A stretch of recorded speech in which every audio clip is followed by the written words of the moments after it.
Hello, bienvenue dans cette nouvelle vidéo, les conseils de Julien RQT. On va revenir sur une main qui est super intéressante si vous jouez en cash game. Je vous conseille d'être très attentif, c'est pas si facile. Ça va faire appel à pas mal de concepts et ça va vous servir, on va dire, d'arme vous aussi si vous commencez à jouer notamment les moyennes limites et aussi les hautes limites. Alors, on est en 200, on a ce joueur-là qui est un joueur régulier que je joue beaucoup jusqu'à la NL 1000 qui relance au bouton. On a une main légitime à payer avec Valet 10 en grosse blinde. Vient un flop, As Valet 7, mon adversaire mise, on a notre seconde paire entre guillemets. On va payer, mais on sait que ça va être un coup qui va être plutôt délicat à jouer. Je colle, turn, 1-9. Je check et mon adversaire décide d'overbet. Déjà, la première des choses, c'est bingo. Il me met en difficulté. J'ai un jeu moyen, il m'est très cher.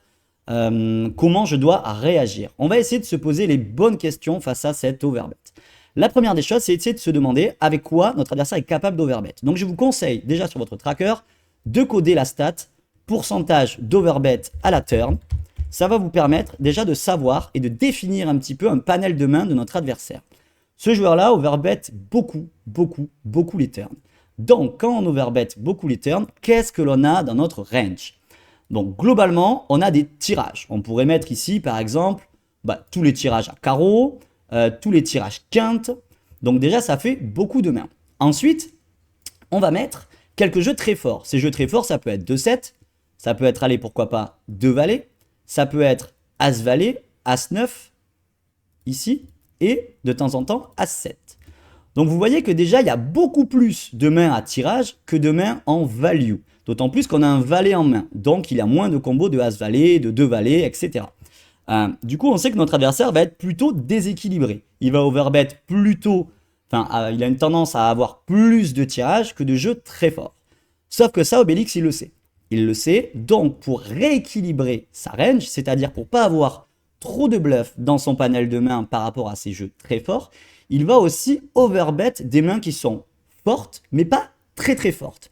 Par exemple, il est complètement capable d'overbet des mains comme As-10, des mains comme As-Dame, As-Roi, qu'on peut noter ici, qui sont des combos qui sont légitimes et qu'il va un petit peu dépolariser.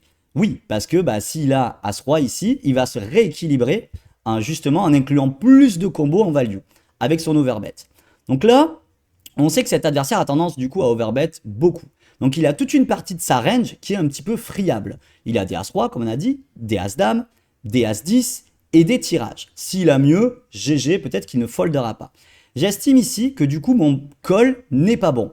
Pourquoi? Parce que je ne joue pas simplement que contre une range très forte ou une range de bluff. Il a toute une range moyenne. Donc ça rend mon call EV-. Parce que si je paye, de temps en temps il a As-Dame, de temps en temps il a As-10, de temps en temps il a justement As-Roi. Et en fait, c'est pas blanc ou noir, mais c'est gris sa range ici. Donc je peux pas payer avec ma main. Du coup, je décide de la transformer en bluff pour justement mettre en difficulté toute sa range de bluff et toute sa range moyenne. Du coup, je clique, on raise tout petit et on lui dit on a As-Dame. On a 18, par exemple ici. Ça tombe bien, j'ai un 10 en main.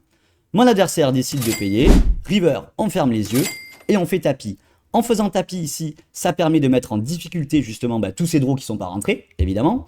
De faire folder des mains comme As-Dame, As-Roi, As-10, As-8 de temps en temps. Des deux paires même comme As-9, As-7, Valet 7, Valet 9. Et bien sûr, il va payer son top range qui va être par exemple tous les brelans. Bref, mon adversaire a décidé de jeter et on gagne ce coup intéressant. Donc là, on a vraiment une situation qui fait appel à beaucoup de concepts. Le premier concept, c'est définir, donc on va récapituler, c'est définir sa range et son pourcentage d'overbet à la turn. De par son pourcentage d'overbet à la turn, ça va me donner une idée de comment il est capable de jouer. Et ensuite, de par son niveau technique, de savoir comment il s'équilibre avec ses overbets à la turn. Et ensuite, nous, d'y appuyer dessus. Bref, j'espère que cette vidéo t'a plu. C'est notamment des concepts que vous pouvez réutiliser beaucoup en moyenne limite et vous allez faire très mal à vos adversaires. Bref, je te donne rendez-vous dans la vidéo suivante. N'oublie pas de laisser un commentaire, de t'abonner et de me dire aussi ce que tu penses de ce format. Ciao!